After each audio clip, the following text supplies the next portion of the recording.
چونٹی پر بھی رحم کرنا ہے۔ خالی یہ نہیں کہ جو تمہارے دوست ہیں، جن سے تم پیار کرتے ہو، جن سے تم محبت کرتے ہو، صرف انہی پر رحم کرنا ہے۔ فرمایا یہ رحمت سے مراد تم نے سب پر رحم کرنا ہے، یہاں تک کہ چونٹی پر بھی کرنا ہے، ہو سکے تو دشمن پر بھی رحم کیا جائے۔ تو ہم نے تمام مخلوق پر رحم کرنا ہے، ان سے احسان اور بھلائی والا معاملہ تو کرنا ہے۔ ذہن میں سوال اٹھتا ہے کہ رحم دلی کی مقدار کتنی ہونی چاہیے، ہم دوسروں پر کس حد تک رحم کریں۔ امام شاعرانی رحمۃ اللہ تعالی علیہ فرماتے ہیں مخلوقات میں سے ہر ایک خود اپنے حق میں جتنا رحم دل ہوتا ہے، ہم اس کے حق میں اس سے بھی بڑھ کر رحم دل ہو جائیں گے۔ یعنی کہ جو ہم سے جتنا زیادہ رحم کرتا ہے، ہم اس سے زیادہ اس کے اوپر رحم کریں۔ فرمایا یہ وراثت مصطفیٰ ہے۔ تو اللہ اکبر، عاشقان رسول اسلام کا حسن دیکھیے کہ اسلام ہمیں صرف رحم دلی کی تعلیم نہیں دیتا، بلکہ اسلام یہ کہتا ہے کہ اللہ پاک کی کوئی مخلوق خود اپنے حق میں جتنی رحم دل ہے، تم اس سے بڑھ کر اس پر رحم دل ہو جاؤ۔ اللہ پاک کے نبی حضرت موسیٰ علیہ السلام بڑے جلال والے تھے، اور اس کے ساتھ ساتھ انتہائی رحم دل بھی تھے۔ اعلان نبوت سے پہلے آپ بکریوں کی دیکھ بھال کیا کرتے تھے۔ ایک مرتبہ یوں ہوا کہ ایک بکری ریوڑ سے جدا ہو کر بھاگ نکلی۔ حضرت موسیٰ علیہ السلام اسے پکڑنے کے لیے پیچھے تشریف لے گئے۔ بکری بھاگتی گئی یہاں تک کہ ایک جگہ کانٹے دار جھاڑیوں میں جا گھسی۔ اب حضرت موسیٰ علیہ السلام نے اسے جھاڑیوں سے نکالا، اور اس کے جسم میں جگہ جگہ کانٹے لگے ہوئے تھے، اور بکری کے پیچھے جاتے جاتے موسیٰ علیہ السلام کے اپنے پاؤں بھی زخمی ہو چکے تھے۔ مگر قربان جائیں، حضرت موسیٰ علیہ السلام کو اپنی تکلیف کی کچھ پرواہ نہیں تھی۔ آپ نے اس بکری کو کندھے پر اٹھایا اور روتے جاتے اور فرماتے جاتے کہ بکری، تو نے خود کو بھی تھکایا اور مجھے بھی تھکا دیا، تجھے میرا خیال نہیں تھا تو کم سے کم اپنا خیال کر لیتی۔ یعنی کہ انبیاء کرام علیہ السلام کے دل میں مخلوق کے لیے رحم کتنا ہوتا ہے، یہ کتنے رحم دل ہوتے ہیں۔ بزرگان دین بھی اللہ پاک کی مخلوق پر بڑا رحم کرتے ہیں۔ آپ حضرت علی خواص رحمۃ اللہ تعالی علیہ اپنے گھر کے آس پاس جو چھوٹے چھوٹے بل بنے ہوتے تھے، ان میں کوئی نہ کوئی غذا ڈالتے رہتے تھے، تاکہ یہ چونٹیاں نہ باہر آئیں، نہ ان کو پیروں کے نیچے روندا جائے، یہ تکلیف میں مبتلا ہوں۔ یعنی کہ کوئی چونٹیوں کو پیروں کے نیچے نہ روند لے، آپ ان کے بلوں کے اوپر کچھ نہ کچھ خوراک رکھ دیا کرتے تھے کہ یہیں سے خوراک حاصل کر لیں، اپنے بلوں سے باہر نہ آئیں۔ تو دیکھیں کہ پہلے کے لوگ چونٹیوں پر بھی کس قدر رحم کیا کرتے تھے۔ تو دوسروں پر شفقت اور مہربانی اور رحم دلی کی ایک اعلیٰ ترین مثال سنتے ہیں۔ حضور غوث پاک رضی اللہ تعالیٰ عنہ، آپ بھی بہت رحم دل اور شفیق اور مہربان تھے۔ 546 ہجری رجب المرجب کا مہینہ تھا، جمعہ کا دن حضور غوث پاک بیان فرما رہے تھے۔ دوران بیان آپ نے فرمایا، لوگوں میں تمہاری طرف سے صرف اور صرف اللہ پاک کی رضا کے لیے متوجہ ہوتا ہوں۔ یعنی کہ غوث پاک فرماتے ہیں کہ میں تم سے اتنی محبت کرتا ہوں، تم پر اتنا رحم کرتا ہوں، میرا دل کرتا ہے کہ تم میں سے کسی کا انتقال ہو تو تمہارے بدلے میں خود قبر میں اتروں اور منکر نکیر کے سوالوں کے جوابات میں تمہاری طرف سے دوں۔ یعنی کہ تمہیں قبر میں تکلیف نہ ہو۔ قبر میں اتارا جائے گا، قبر کی ایک وحشت ہوگی، قبر کا ایک گھبراہٹ ہوگی، قبر کا ایک اندھیرا ہوگا، پھر ایک خوفناک منظر بندے کے سامنے ہوگا کہ قبر کی دیواروں کو چیرتے ہوئے وہ منکر نکیر آئیں گے، اور منکر نکیر کی شکل جو ہے وہ انتہائی بھیانک ہے، ان کی ایک آنکھ کی دیگ کی طرح ہے، اور اس کے اندر آگ کے شعلے ابل رہے ہوں گے، لمبے لمبے بال، لمبے لمبے ناخن، اور وہ بڑی انتہائی سخت لہجے میں جھرک کے مردے کو بٹھائیں گے۔ اس کے بعد سوال و جواب کا سلسلہ ہوگا۔ اگر جواب دینے میں کامیاب ہوتا ہے تو قبر جنت کے باغوں میں سے ایک باغ بن جائے گی۔ لیکن غوث پاک فرماتے ہیں کہ میں تمہیں یہ تکلیف بھی دیکھنا نہیں چاہتا کہ تمہیں جب قبر میں اتارا جائے تو تم گھبراؤ قبر کا اندھیرا دیکھ کر، اور پھر جو منکر نکیر والا معاملہ آئے اس میں تم ایک مرتبہ ڈر جاؤ، اس تکلیف میں مبتلا ہو جاؤ۔ فرمایا میں چاہتا ہوں کہ تمہیں یہ تکلیف بھی نہ ہو، تمہاری موت آئے، تمہارے حصے کا میں قبر میں اتروں، منکر نکیر کے سوالوں کے جواب دوں، قبر جب جنت کے باغ بن جائے پھر تمہیں قبر کے اندر اتارا جائے۔ دیکھیں کہ بزرگان دین کو نبی پاک صلی اللہ علیہ وسلم کی امت سے پیار کتنا۔ اصل میں یہ سب سے بڑی رحم دلی ہے کہ کسی کو عذاب قبر سے، کسی کے عذاب قبر کی فکر بڑھ جانا۔ دنیا کی فکر تو سب کو پڑی ہوتی ہے کہ بندہ بیمار ہے، چلو اس کی ہیلپ کر دو، قرض دار ہے، چلو اس کی ہیلپ کر دو، اس کے گھر میں راشن ڈلوا دو۔ یہ ایک رحم دلی ہے، ہمدردی ہے، لیکن سب سے بڑی ہمدردی یہ ہے کہ بندے کو اس کی قبر کو جو جہنم کے گڑھوں میں سے گڑھا بنا رہا ہے اس کو سیدھے راستے پر لگا دیا جائے تاکہ اس کی قبر جنت کے باغوں میں سے باغ بن جائے۔ سب کو دنیا کی پڑی ہوتی ہے، قبر و حشر کی کسی کو پڑی نہیں ہوتی۔ تو غوث پاک کو دیکھیں کیسا پیار۔ امام شیرانی رحمۃ اللہ تعالی علیہ کہتے ہیں کہ کوئی اپنے آپ کے بارے میں جتنا رحم دل ہے، ہم اس سے بڑھ کر اس پر رحم دل ہو جائیں، یہ وراثت مصطفیٰ صلی اللہ علیہ وسلم ہے۔ تو ہمیں جو ہے سب کے ساتھ رحم دلی کے ساتھ پیش آنا چاہیے۔ نبی کریم صلی اللہ تعالی علیہ وسلم صرف جانداروں ہی پر رحم نہیں کرتے تھے، بلکہ بے جانوں پر بھی حضور صلی اللہ علیہ وسلم رحم فرمایا کرتے تھے۔ وہ آپ نے سنا ہوگا کھجور کا خشک تنا جس سے حضور صلی اللہ علیہ وسلم ٹیک لگا کر خطبہ دیا کرتے تھے، اس کو حنانہ اس کو کہتے ہیں، اور وہ آج بھی ریاض الجنہ میں ایک ستون ہے، اس کے اندر وہ کھجور کا خشک تنا وہاں موجود ہے۔ تو حضور اس سے ٹیک لگا کر خطبہ دیا کرتے تھے۔ تو ایک خاتون حضور صلی اللہ علیہ وسلم کے لیے ایک بڑا خوبصورت سا ممبر بنا لائیں۔ اب حضور صلی اللہ علیہ وسلم نے جب وہ کھجور کے خشک تنے کو چھوڑا، اس سے جب جدائی اختیار ہوئی، آپ ممبر پر آئے، تو بخاری کی حدیث ہے کہ اس کے رونے کی آوازیں آنے لگیں۔ تو صحابہ کہتے ہیں ہم نے مسجد میں ادھر ادھر دیکھنا شروع کیا کہ یہ رو کون رہا ہے؟ تو پھر پتہ چلا کہ رونے کی آواز جو ہے وہ کھجور کے خشک تنے میں سے آ رہی تھی۔ حضور کی محبت میں رو رہا ہے اور بلک بلک کے رو رہا ہے، ایسے رو رہا ہے جیسے کہ واقعی کسی سے کوئی بہت بڑی چیز، اس کی قیمتی چیز اس سے جدا ہو گئی ہے۔ اب دیکھیں نبی پاک صلی اللہ علیہ وسلم کا رحم و کرم دیکھیں کتنا، ایک بے جان چیز حضور کے غم میں رو رہی ہے تو حضور نے خطبہ چھوڑ دیا۔ خطبہ چھوڑا، ممبر سے نیچے اترے، ایک روایت میں ہے کہ حضور نے اس کو سینے سے لگایا۔ اب جب سینے سے لگاتے تو بندے کی ہچکیاں نہیں بن جاتی، تو اس کی کھجور کے خشک تنے کی ہچکیاں بن گئیں، اور نبی کریم صلی اللہ علیہ وسلم بڑی شفقت سے کھجور کے خشک تنے پہ ایسے سے ہاتھ پھیر رہے ہیں۔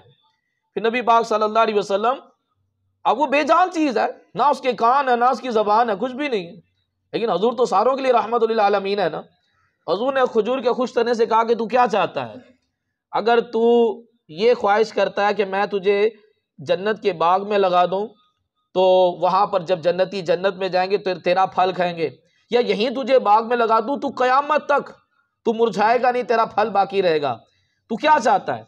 تو کھجور کا خشک تنے نے عرض کی یا رسول اللہ آپ مجھے جنت میں لگا دیں۔ جنت کے تو ریاض الجنہ میں لگا ہوا ہے، وہ جنت کا ٹکڑا ہے۔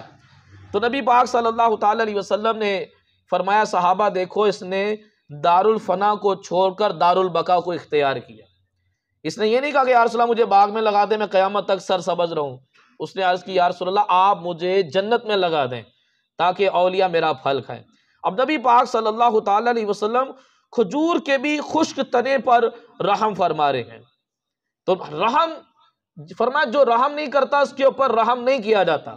نبی کریم صلی اللہ تعالی علیہ وسلم کو اپنی امت سے ایسا پیار کہ ایک خاتون آئی، اس نے عرض کی یا رسول اللہ میں نے زنا کروایا ہے، تو اب اس پر ایک حد جاری ہوتی ہے۔ حضور نے فرمایا کیا تجھے حمل ہے؟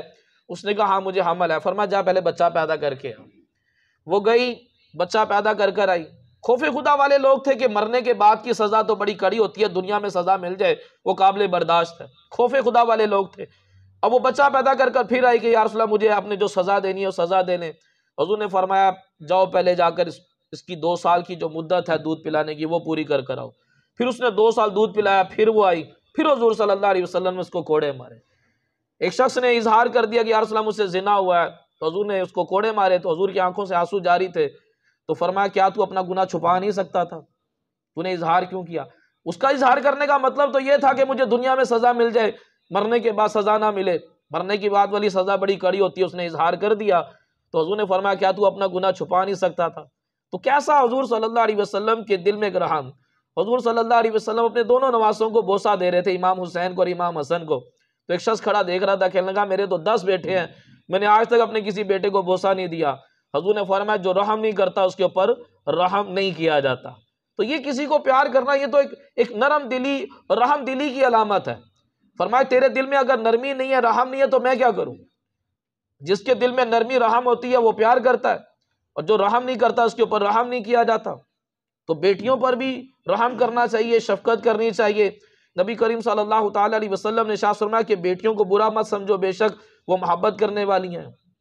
اب یہاں پر اسلام ہمیں تعلیم دے رہا ہے کہ چونٹیوں پر بھی رحم کرنا ہے، لیکن یہاں تو زمانے جاہلیت والے معاملات دہرائے جا رہے ہیں، بچیوں کے ساتھ ظلم کیا جاتا ہے، زیادتیاں کی جاتی ہیں، بیٹیوں کو اچھا نہیں سمجھا جاتا۔ نبی کریم صلی اللہ تعالیٰ علیہ وسلم نے ارشاد فرمایا جس کے ہاں بیٹی پیدا ہوئی اس نے اس کو ایذا نہ دی، اسے برا نہ جانا، اور اس کو بیٹے پر فضیلت نہ دی۔ یہاں بیٹوں پر کو دیتے ہیں، بیٹیوں کو نہیں دیتے، فرمایا بیٹوں پر اس نے فضیلت نہ دی تو اللہ پاک اس شخص کو جنت میں داخل فرما دے گا۔ ایک خاتون آئی اما عائشہ صدیقہ رضی اللہ تعالیٰ عنہ سے کہا کہ اس نے کچھ فریاد کی تو آپ کے پاس ایک ہی کھجور تھی، آپ نے کھجور دے دی، تو اس خاتون نے کھجور کے 2 ٹکڑے کیے، اس کے اپنی دونوں بیٹیوں کو دے دیے، خود کچھ نہیں کھایا۔ تو نبی پاک صلی اللہ تعالیٰ علیہ وسلم جب گھر تشریف لائے تو اما عائشہ صدیقہ رضی اللہ تعالیٰ نے بتایا کہ اس طرح میں نے خاتون کو کھجور دی، اس نے کھجور کے 2 ٹکڑے کر کر اپنی بیٹیوں کو کھلائی، خود نہیں کھائی۔ تو حضور نے فرمایا اس عمل کی وجہ سے اللہ پاک نے اس پر جنت واجب کر دی ہے، بیٹیوں کو کھجور کھلانے کی وجہ سے۔ پھر حضور کا علم غیب دیکھیں، حضور کو پتہ بھی چل گیا کہ اس نے یہ عمل کیا ہے، حضور اس پر جنت واجب ہو گئی ہے۔ تو چونٹیوں پر رحم کرنے کی ہمیں کہا جا رہا ہے، تو یہاں لوگ بیٹیوں پر رحم نہیں کرتے۔ اب 2005 کے اندر وہ کشمیر میں بالا کوٹ میں ایک شخص کی 5 بیٹیاں تھیں، اس نے اپنی بیوی کو کہا کہ اب چھٹی بیٹی پیدا ہوئی تو اس بچی کو اور تجھے دونوں کو قتل کر دوں گا میں۔ وہ چھٹی بھی بچی پیدا ہوگی، اتنا بے رحم انسان، اس نے چھوٹی سی بچی کو پریشر کوکر میں ڈال کر چولہے پہ چڑھا دیا، اور اسی وقت ایک زوردار دھماکہ ہوا اور وہ زلزلہ بھی آ گیا اور وہ بندہ زمین میں دھنس گیا، اور وہ خاتون زخمی حالت میں اسپتال میں جا کر اس نے بیان دیا تھا۔ اب بتائیں زمانہ جاہلیت کی کیسی کیسی باتیں دہرائی جا رہی ہیں، اتنا ظلم کہ چھوٹی سی بچی کو پریشر کوکر میں ڈال کے اس نے چولہے پہ ڈال دیا۔ تو کبھی بھی بچی پیدا ہونے پر برا نہیں کرنا چاہیے، برا نہیں سمجھنا چاہیے، جو ان کے ساتھ رحم کرتا ہے اللہ تعالیٰ اس پر جنت واجب کر دیتا ہے۔ پھر ہمارے اسلام کی تعلیمات تو چڑیوں کو، ہر مخلوق پر رحم کرنا ہے۔ اب ایک شخص وہ پرندوں کا بیوپاری تھا، تاجر تھا، پرندے پکڑنے اور سیل کرنے جیسے فروخت کرتے ہیں لوگ، کہتے ہیں جب وہ مرا تو اس کے جنازے پر پرندے ہی پرندے جمع ہو گئے۔ جب اس کو قبر میں اتارا گیا تو غیب سے آواز آئی کہ اللہ پاک فرمائے گا، اللہ تبارک و تعالیٰ نے فرمایا کہ اے پرندو تم سب لوگ جمع ہو گئے ہو تو چلو میں تمہیں اس کو تمہارے حوالے کرتا ہوں۔ وہ بھلا کیوں؟ وہ پرندوں پر ظلم کرتا تھا، انہیں تکلیف پہنچاتا تھا، انہیں بھوکا پیاسا رکھتا تھا۔ اگر پرندوں کو پنجرے میں ڈالنا ہے تو ان کو تکلیف نہیں آنی چاہیے، ان کے کھانے پینے کی کمی نہیں آنی چاہیے۔ اگر کھانے پینے کی کمی آئی تو بندہ اللہ پاک کی گرفت میں آ جائے گا۔ پرندوں کے اوپر بھی کسی قسم کا ظلم نہیں ہونا چاہیے۔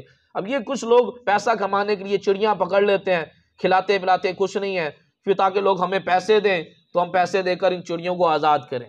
تو ظلم کرتا ہے یہ بندہ پیسے کی خاطر، یہ ظلم کرنا، اس میں اللہ پکڑ میں آ سکتا ہے۔ اب نبی پاک صلی اللہ تعالیٰ علیہ وسلم نے ارشاد فرمایا قیامت کا دن ہوگا۔ اب قیامت کا دن بڑا سخت دن، ایک بندہ اللہ کی بارگاہ میں عرض کرے گا یا ربی ارحمنی، اے میرے رب مجھ پر رحم کر۔ اللہ کریم ارشاد فرمائے گا اگر تو نے اپنی زندگی میں کسی ایک چونٹی پر بھی رحم کیا ہے تو آج میں تجھ پر رحم کروں گا۔ اپنی زندگی میں اگر کسی نے اللہ پاک کی رضا کے لیے، اللہ کی محبت میں کسی پر رحم کیا ہے تو اللہ تبارک و تعالیٰ قیامت والے دن اس پر رحم کرے گا۔ تو رحم دل ہونا چاہیے، سخت دل نہیں ہونا چاہیے، کہ رحم کرنے والوں پر اللہ تبارک و تعالیٰ رحم فرماتا ہے۔ تو اللہ تبارک و تعالیٰ ہم سب کو عمل کرنے کی توفیق عطا فرمائے۔ یہاں پر بہت ساری حدیثیں ہیں جن میں جانوروں، پرندوں اور کیڑوں مکوڑوں کا تذکرہ ہے۔ تو جب جانوروں، پرندوں اور کیڑوں مکوڑوں کے حوالے سے کہا جا رہا ہے کہ رحم کرنا ہے تو پھر انسان تو بدرجہ اولا ان پر ہمیں رحم کرنا چاہیے۔ عموماً سننے میں آتا ہے کہ پاکستانیوں کو کہا جاتا ہے یہ بڑی بدتمیز قوم ہے، آپس میں ان کے اندر تمیز والا معاملہ نہیں ہوتا۔ اب یعنی کہ ہم بدتمیز مشہور ہوتے جا رہے ہیں۔ ہمیں آپس میں ہر جگہ پر ایک دوسرے کے ساتھ ایک اچھی انداز میں گفتگو اور رحم دلی والا معاملہ ہونا چاہیے۔